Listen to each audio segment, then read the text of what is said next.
Wow. Well, let's let our sheriffs get up here. I'm proud to be flanked by a number of great law enforcement leaders in the state of Georgia because we're here today to celebrate law enforcement and to celebrate a president who has stood with law enforcement, and that's Donald J. Trump.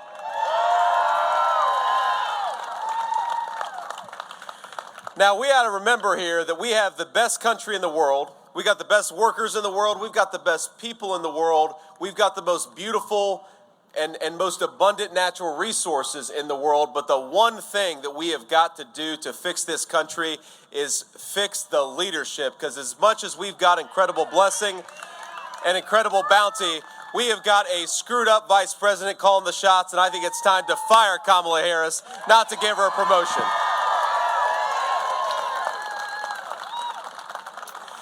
Now, I don't know if you saw yesterday, but her VP nominee, Tim Walz, the governor of Minnesota, gave a little speech at the Democratic National Convention. I will say I appreciate the Democrats not being able to keep anything on time because I think by the time that he spoke, everybody in the state of Georgia was already in bed. And if you weren't asleep at the beginning of the speech, you were sure as hell asleep by the end of the speech. Ain't that right? But look, it's interesting that they are running, trying to pretend to be tough on crime people. Kamala Harris says that she's now tough on crime. She's got religion. She found Jesus about being tough on crime, and she found it about a month ago when Joe Biden dropped out of the presidential race. Because the record of Kamala Harris and the record of her running mate is doing everything they can to make the lives of our law enforcement harder, to make it harder for them to keep our communities safe. Kamala Harris was the prosecutor in San Francisco, California. And if you think San Francisco, California has been well run from a tough on crime perspective, then I've got another thing to tell you. One of the most, by the way, a beautiful city, San Francisco, California, has been destroyed by the leadership of people like Kamala Harris. Kamala Harris wants to take San Francisco liberalism nationwide, and I think we are not going to let her. Georgia is not going to let her, and it starts right here in Valdosta.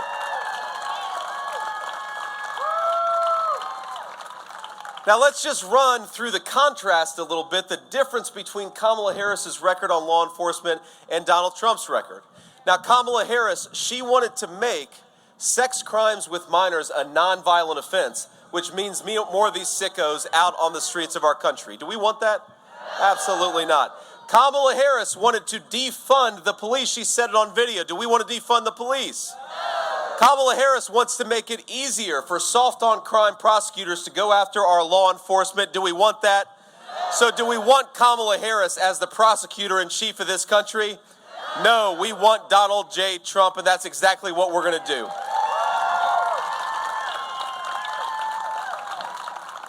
Now, as Kamala Harris was doing all those things, let's remember the record of Donald J. Trump. When Kenosha, Wisconsin, which I was at just a few days ago, Kenosha, Wisconsin was about to burn in a terrible riot. Donald Trump called the governor and affirmatively offered the help of federal officials to stop those riots and to save the city of Kenosha. Donald Trump believes that we ought to properly fund our law enforcement and make sure our police get the pay and the equipment that they need. Donald Trump believes that we ought to stop these soft on crime prosecutors. If the police bring in a bad guy, the prosecutors ought to throw him behind bars and keep him there. And most importantly, Donald Trump believes that we ought to make our law enforcement lives easier by closing down that southern border and getting the drug cartels out of our communities. Now, I have to say that Kamala Harris, given that she's so into soft on crime policy, she did select a good running mate in Tim Walz. They make quite a dynamic duo. If you remember the riots of summer of 2020 when $13 billion of damage was done to the city of Minneapolis, Tim Walz was the governor of Minnesota, and Tim Walz did everything he could to let those rioters burn down the biggest city in his state. And then Kamala Harris did everything she could to bail out the rioters out of prison, right? What a dynamic duo they make. A dynamic duo for people who don't like law enforcement, a dynamic duo for people who want to make our streets less safe. I happen to believe in a very common sense principle that we're going to back the blue and bring public safety back to Georgia and back to our country. Now, Tim Walz, I will say, I've been beating up on Tim Walz a little bit. You may have seen this, but Tim Walz loves to go around and say that he carried a weapon in war. That's what Tim Walz says. And of course, all of the veterans out there will know that Tim Walz never carried a weapon in war. The closest he went to a war zone was Italy, which last time I checked was not a war zone. But in Tim Walz's defense, he did let those rioters burn down Minneapolis, so maybe we should give Tim Walz a little bit of credit. Maybe the combat zone he visited was Minneapolis when he was the governor of Minnesota. But let's hear now from a great leader in Georgia law enforcement, and I just want to make sure I get Ashley's name right here, but we have a great sheriff in Ashley Polk who has made this community safer. Thank you. And I know he already offered a few words, but Sheriff, if you would, come up and just say a few more words about why we got to back law enforcement. Here's Sheriff Ashley Polk. Give him a round of applause.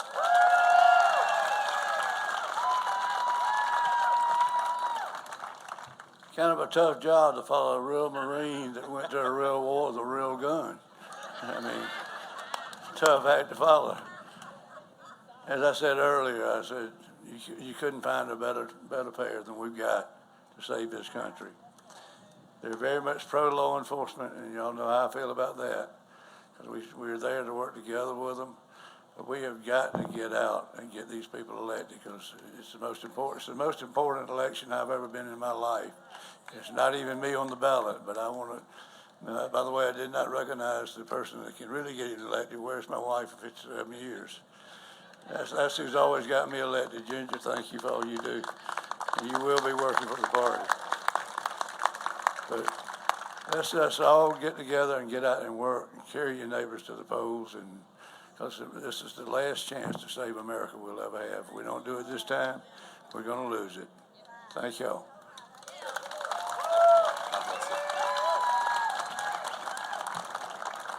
Well, thank you so much, Sheriff, and thanks to your lovely wife for doing what you do. And look, it's very simple here. We have an ability to make this country much safer than it is today. We just need better leadership. We need better leadership at the federal level in particular, because it's the federal government that opened up the southern border and let all these drug cartels bring the drug and crime into our communities. And we're here, of course, not far from where Laken Riley was born and raised. A beautiful, beautiful young girl who would still be alive today if Kamala Harris had done her job and not let these drug cartels come into our community.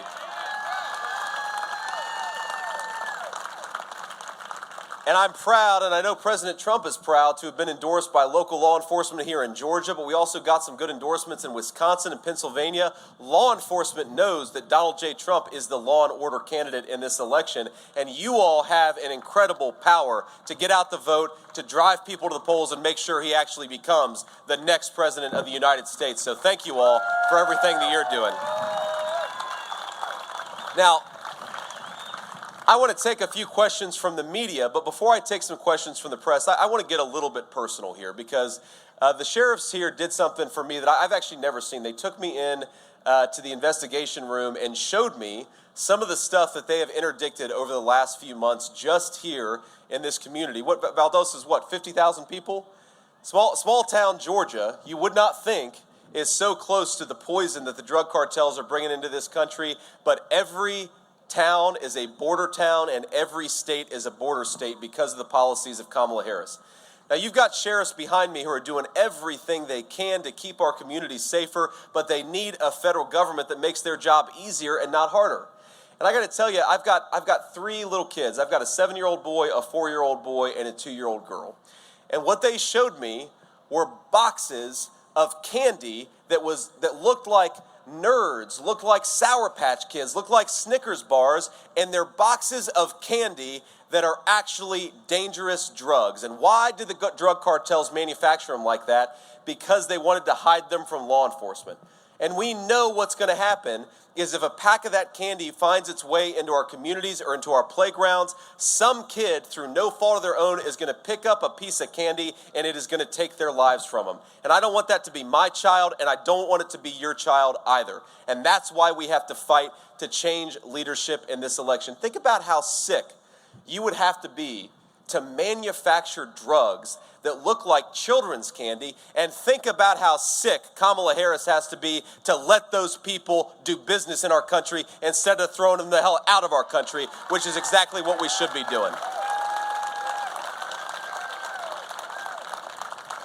This is a disgrace, ladies and gentlemen. This is a disgrace born of our own failed leadership, and we can do so much better. You know, one of my favorite speeches at the RNC convention, well, my most favorite speech was my wife's speech. I thought she did a hell of a job. Thank you. But beyond my wife's, one of my most favorite speeches, and it was a sad speech. She had a beautiful young mother talking about her handsome young kid, and he was maybe 14 years old. And this kid lost his life because he took something that he shouldn't have taken, but it was laced with fentanyl. And I remember watching this mom speak, and I remember thinking to myself that don't we want our kids to grow up in communities where they can make the mistakes that all kids make and they can learn from it rather than have it become a death sentence?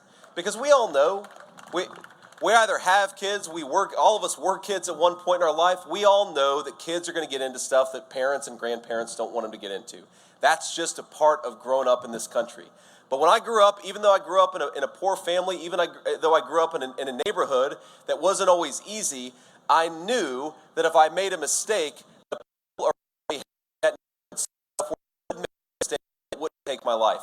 And that's what the policies of Kamala Harris have taken from our children and taken from our neighborhoods. We have got to get back to the kind of country where kids can make childhood mistakes, and the Mexican drug cartels are not going to be there to take advantage of them. And I think that's what this election is ultimately about. We know that kids aren't always going to be perfect, but let's build the kind of Georgia. Let's build the kind of country where our kids can learn and grow. We're going to do it together, but only if you get us across the finish line in Georgia. This is one of the most important states in the union. It always has been, but especially in this election of 2024. So my request is very simple. Do everything you can. Get your friends and family and your neighbors to the polls. Remind that person who sometimes votes but sometimes doesn't that it's their time to get to the polls in 2024 and vote for Donald Trump. If you got a little extra time, thank you. If you got a little time, go down to the GOP headquarters, knock on some doors, make some phone calls. The people who determine whether Donald J. Trump becomes the next president, it's not the media, it's not the dishonest leadership of the Democratic Party, it is us. Donald Trump is the people's president, but only if we do the work to make it so. God bless you guys. Let's get to work. We got 75 days to make Donald J. Trump the next president, and we're going to do it together. God bless you all. Thank you. Now, thank you, sir. I appreciate it. Now, let's take some questions from the media, and here's what I'd ask. First of all, if it's a fake news anchor, I'd appreciate y'all just letting them ask their question. It's okay. We can run them out of town after they ask their question. I'm kidding. But what I'd ask, first of all, is we start with local Georgia reporters because we want to make sure that the local reporters get an opportunity to ask some questions. We'll take a few from local reporters, and then we'll take a few from the national press pool, and then we'll go from there. So where we got local Georgia reporter, throw your hand in the air, and I'll call on you.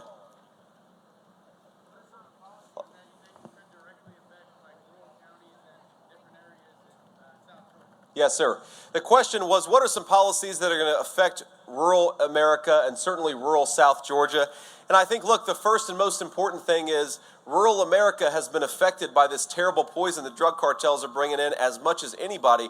We have got to close down the border and stop the cartels from bringing this poison into our communities. We've got to re-implement basic law and order and public safety policies because, look, I believe whether you live in a big city or a small rural area, whether you're black or white, rich or poor, public safety is the birthright of every American citizen. And if we do that, rural America is going to benefit more than anybody else. And the final point that I'll make is, look, we know that our rural areas, our schools are overstressed and sometimes underfunded. Our local hospitals don't have enough resources. We've seen massive closures in rural hospitals over the past few years in this country. What makes rural hospitals not financially viable? It's when you bring in millions of illegal aliens into your country, and you give them free health care paid for by American taxpayers. I want American citizens to benefit from our great health care system, and I want American taxpayers to support their fellow countrymen, not people who don't deserve to be here in the first place. Ma'am. Good afternoon, Senator Vance. Thank you. I can hear you. Yep. How do you respond to Democrats who say that they have tried unsuccessfully on Capitol Hill to pass a border security bill, and that in fact it's been Trump and Republicans who held it up?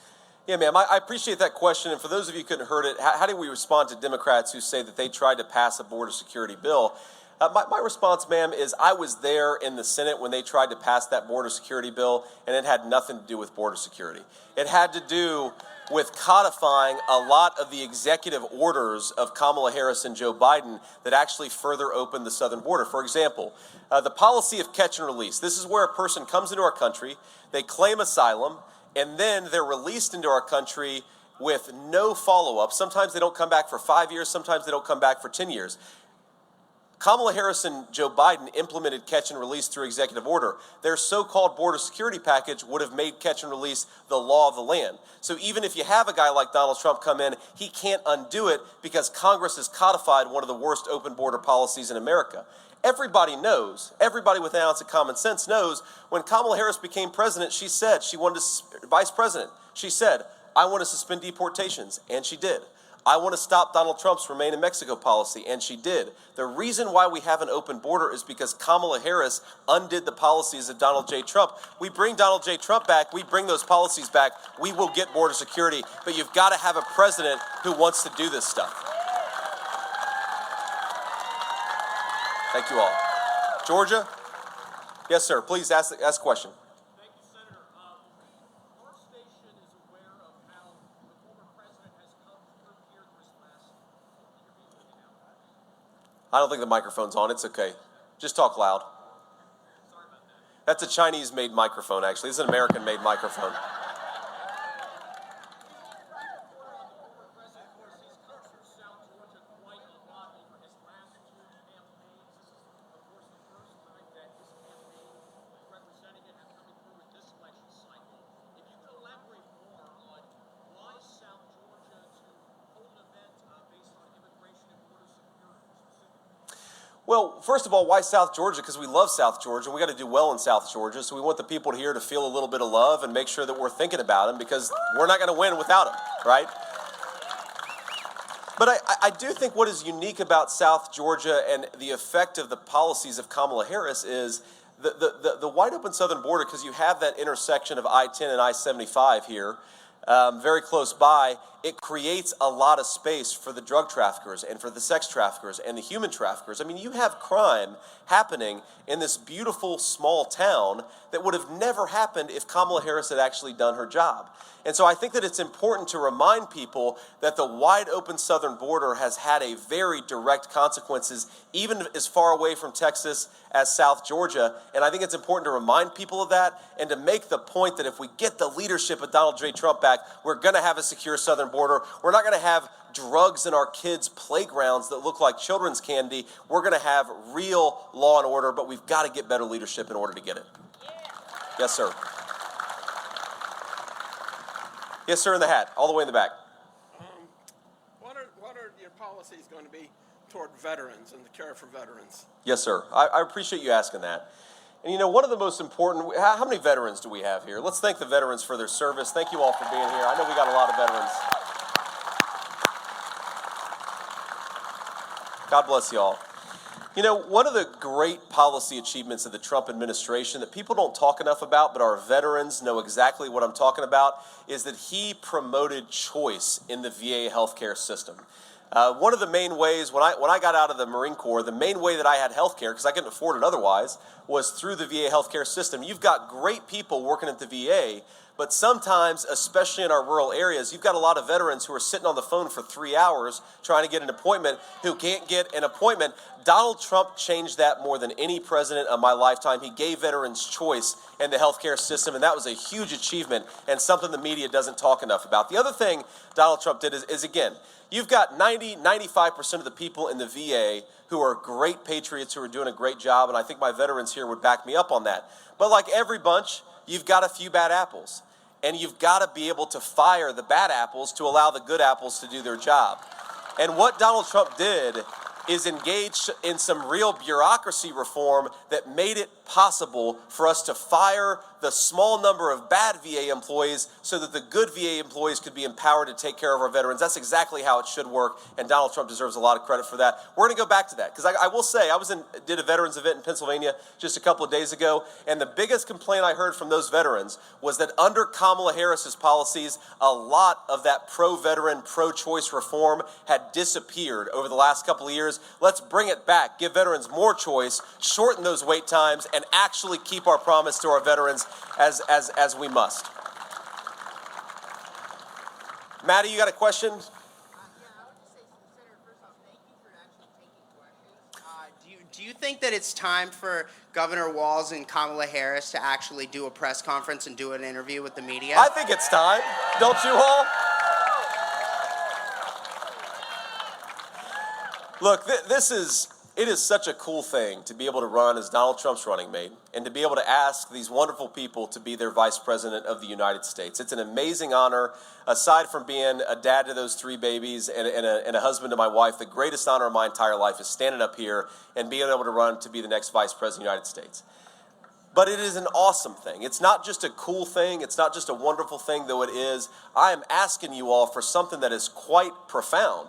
It's to be the vice president of the most powerful nation in the world at one of the most important times in our history. If you want to get that kind of job, and you're asking the American people to give you that kind of job, I think you ought to interview for that job, right? There are a lot of jobs that are less important than vice president of the United States where we expect people to interview before they get a promotion. Kamala Harris is asking the American people for a promotion, but she refuses to actually talk to them before it. Think about it. Every single event that Kamala Harris does, she's got a teleprompter in front of her. And I think the reason is because Kamala Harris cannot explain why she wanted to defund the police. Kamala Harris can't explain why she suspended deportations on day 1. Kamala Harris can't explain why she cast the deciding vote on the Inflation Explosion Act that made the price of groceries and housing so expensive for normal American citizens all over this country. And because she can't answer those questions, she is running for the American people. But my ask, whether you're a Democrat or Republican, whether you agree with Donald Trump on all the issues or most of the issues, or you disagree with him on most of the issues, is at least Donald Trump is who he is, and he respects the American people enough to go out and earn their vote instead of being expected to given their vote. We'll just do a couple more. Any other Georgia folks who haven't asked a question before we go on? We'll do a couple national. Sir. Senator, the former lieutenant governor spoke at the DNC, had some choice words about the former president. I saw that too. We also know that Brian Kemp has also had some tough things to say about the former president. What's your reaction to these top Republicans from the state having reservations about the president and telling other Republicans to dump Trump? Well, look, first of all, of course, Tim Walz is going to attack Donald Trump because Tim Walz doesn't have a record to stand on. What I found very interesting, did anybody watch Tim Walz's speech? Okay, good. I was going to lose a lot of respect for you if you had said yes. If you watched Tim Walz's speech, it's part of my job, so I had to. You know what he never did? He never once said, I know we've got some train noise in the background here, so I'll try to be loud, but he never, it's the Trump train, that's right, ma'am. God bless you.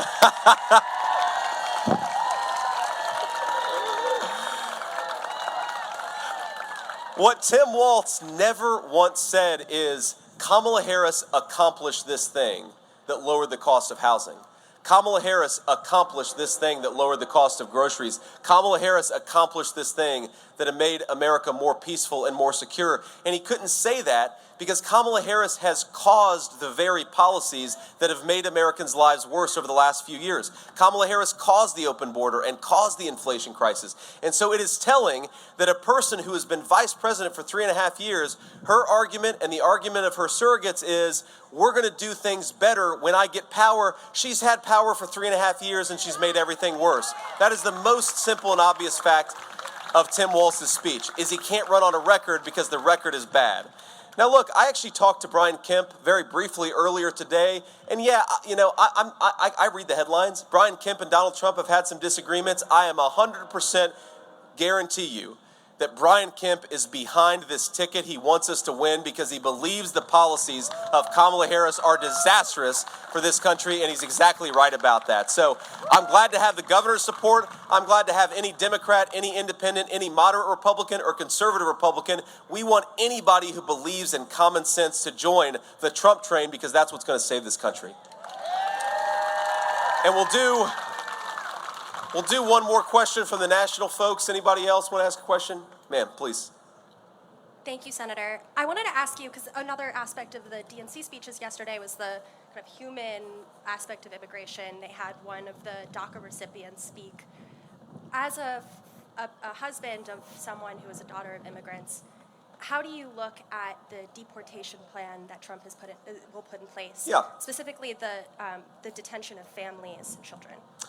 Well, so let me say 3 things about this. First, I am married to the daughter of immigrants to this country. I'm married to the daughter of legal immigrants to this country, people who respected the country enough to follow the rules before they came. And I think that's very important. And look, I love my wife more than anything in this world. I am so grateful that her family came here, but I'm also grateful that they came here in the right way and built a life in this country the right way. That really matters. You can't reward people for breaking the laws. If their first act of introduction to this country is to break the law, you can't reward them for that, or you're just going to encourage more law breaking. So this is my second point. You hear Democrats say this a lot, and a couple speakers of the Democratic Convention say that Donald Trump wants to separate families. And I don't know how they can say that with a straight face, given that I just heard from a sheriff earlier today that they caught 2 kids who were being basically kidnapped by the Mexican drug cartels to help those drug cartels facilitate the sale of illegal drugs into our communities. What happened to those kids? Where are those kids' parents? I guarantee our government doesn't know, because our government, under the policies of Kamala Harris, has lost thousands of innocent children to sex trafficking, to drug trafficking, to human trafficking. The party that believes in separating parents from their children is Kamala Harris, because that's what the open border has done. It's separated American citizens from their children. It's separated a lot of illegal aliens from their children. It's not good either way. Because the one group of people that I think we can all agree, I don't blame these poor children who are being sex trafficked and drug trafficked by the Mexican drug cartels, but I don't want to pursue policies that's going to make it easier for the drug cartels to take advantage of those children. We ought to pursue policies that's going to make it harder on the drug cartels. Go to war against those drug cartels. Don't facilitate their sex trafficking and their drug trafficking.